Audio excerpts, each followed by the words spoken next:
Assalamualaikum warahmatullahi wabarakatuh. Hi Alex, welcome to this new program, SAS Podcast.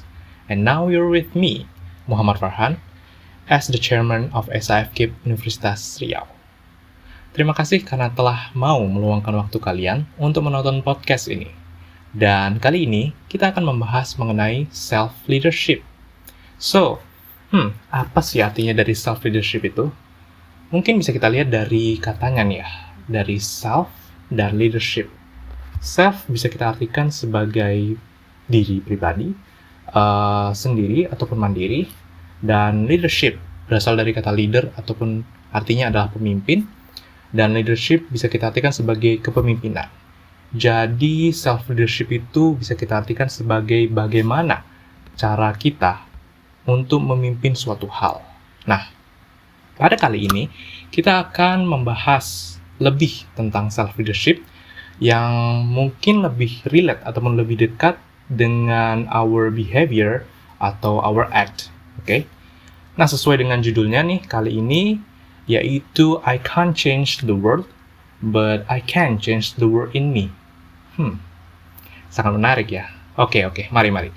Nah, kita pada dasarnya ya, sesuai dengan judul tadi, kita akan membahas lebih.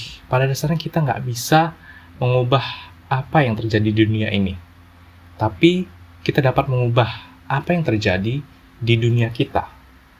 Nah, pernyataan itu sangat menarik. Kenapa? Mari kita bayangkan sebuah pandangan di mana semua yang terjadi di dunia ini terjadi karena adanya suatu alasan. People always say that things happen for a reason. Oke? Atau mungkin semua ada karena ada sebabnya. Kayak gitu. Nah, di tengah hiruk pikuk hal yang terjadi seperti itu, bisa dikatakan mostly atau hampir seluruh dari hal yang terjadi itu bukan menjadi kontrol kita. It's not our control. Karena ya kita nggak bisa mengubah hal itu. Itu sudah kehendak dari semesta. Dan kita nggak bisa mengubah hal itu.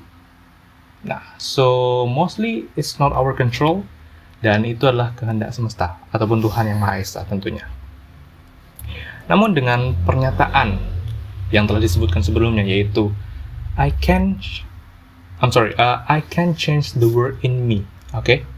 Itu sangat memberikan harapan untuk kita gitu, dimana we might can't control the world works or how the world works, okay? But we can control how we act to the world, how we think to the world. Dan itu benar-benar terjadi. Saya, kita, dan kalian itu bisa mengubah dan mengontrol bagaimana dunia kita, dunia kalian bekerja. Dan itu benar-benar sangat membantu. Oke, sebagai contoh aja nih, sebagai contoh simpel. Contohnya nih ya, kita bisa memilih makanan ya. Kita bisa memilih makanan untuk kita makan pada siang hari ini. Contohnya tuh. Nah, misalnya nih, kita sukanya makan siang pakai minus. Nah, itu kan unik tuh. Hampir seluruh orang mungkin agak mikir gitu, makan siang pakai minus. Kok agak gimana gitu kan? Nah, diri kita tuh aslinya suka banget gitu. Contohnya kan, diri kita tuh suka banget gitu makan siang pakai minus. Walaupun itu mungkin bagi sebagian orang sangat langka, sangat aneh mungkin gitu kan. Tapi bagi kita itu sangat pas gitu di kita. Mungkin karena mengenyangkan gitu, ataupun karena murah, atau mungkin karena enak aja bagi kita gitu kan. Nah, pokoknya paling best lah gitu untuk diri kita makan siang pakai minus gitu. Nah, tapi yang orang lain pikirkan tidak seperti itu gitu.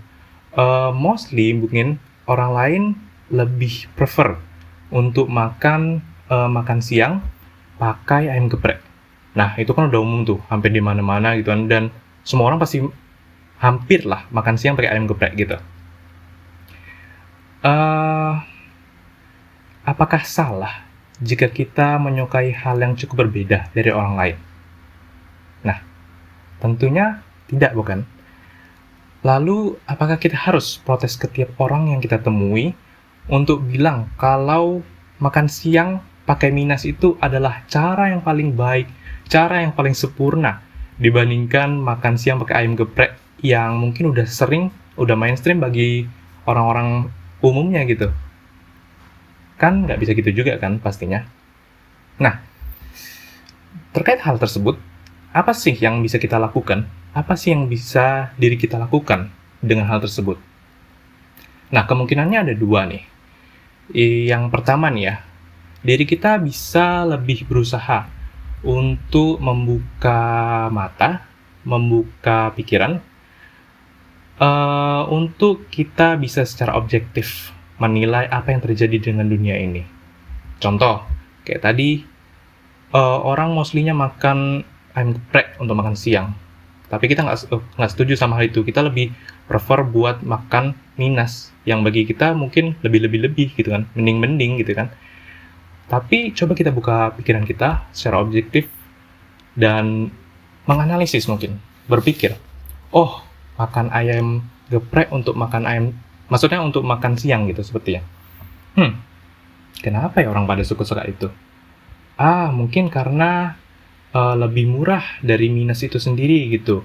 Terus karena variannya lebih banyak, jadi nggak bikin bosan. Terus kalau makan siang pakai ayam geprek lebih sering dapat free es teh. Jadi orang lebih milih itu karena minumnya ada gitu kan. Nah, ketika kita memikirkan pertimbangan seperti itu ataupun pandangan seperti itu, kita mencoba untuk menilai bagaimana perspektif orang lain dan membandingkannya dengan perspektif diri kita sendiri gitu. Yang mungkin sebenarnya memang berbeda dengan diri kita sendiri yang kita punyai perspektifnya. Nah, dengan coba pelan-pelan melakukan hal seperti itu, kita bisa juga pelan-pelan untuk memimpin diri kita untuk terbuka dengan perspektif orang lain, terbuka dengan apa yang terjadi di dunia ini gitu, dan terbuka dengan apa yang mungkin tidak bisa kita kontrol terhadap hal yang terjadi di dunia ini. Itu dia kemungkinan pertama. Kemungkinan kedua, ketika kita sadar bahwa kita nih memilih makan siang pakai pakai Minas tadi gitu ya. Nah, itu kan memang cukup unik ibaratnya. Dan ketika kita memilih untuk makan siang pakai Minas, secara sadar ataupun secara tidak sadar, kita sudah bisa memiliki sifat di diri kita dan sudah harus siap gitu untuk menerima hal yang terjadi dengan kita, yang mana kita makan pakai Minas yang mungkin for most people itu nggak familiar gitu kan. Dan apakah itu hal yang buruk? Pertanyaannya. Dan tentu tidak gitu. Kenapa? Karena itu adalah pilihan kita. Berarti karena itu tidak buruk, kita bisa untuk melaksanakan itu gitu kan. Dan tentunya ketika kita melaksanakan itu, kita menjadi ataupun memiliki pilihan yang berbeda dengan orang kebanyakan. Nah, di situ yang menjadi poinnya. Ketika kita sudah memilih ataupun secara tidak sadar kita terpilih untuk memiliki pilihan yang berbeda dengan orang kebanyakan, di situ kita akan berani untuk mencoba memimpin diri kita untuk menjadi lebih berbeda. Kita berani untuk menunjukkan apa yang berbeda di diri kita dan untuk menerima dan menjadikannya itu adalah identitas dari diri kita sendiri.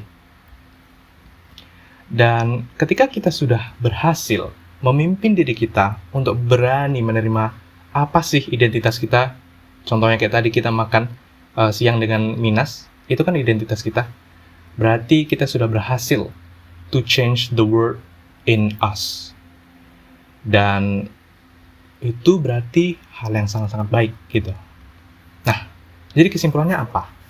Ketika kita sudah melakukan hal yang sesuai dengan identitas kita, apa yang kita mau, dan sudah cocok dengan diri kita sendiri, itu artinya kita sudah bisa memimpin diri kita kepada suatu hal yang menjadi identitas kita sebenarnya. Walaupun hal tersebut bukan hal yang umum dilakukan orang-orang kebanyakan. Namun, tidak menutup kemungkinan juga bagi diri kita untuk tetap bersikap objektif dan terbuka dengan seluruh perspektif ataupun seluruh fenomena yang terjadi di dunia ini. Seperti itu. Nah, semua itu tergantung kita. Mau lebih condong kemana? Lebih terbuka dan mencoba memahami perspektif orang lain, atau memimpin diri kita sendiri sesuai dengan identitas kita dan percaya diri dengan hal itu, atau mungkin seimbang dengan kedua-duanya. Okay, Esaholics, that's all from our podcast today, and I hope you enjoy this podcast, okay? Dan terima kasih telah mendengarkan, dan sampai jumpa kembali di podcast selanjutnya. See you, Esaholics. Goodbye. Wassalamualaikum warahmatullahi wabarakatuh.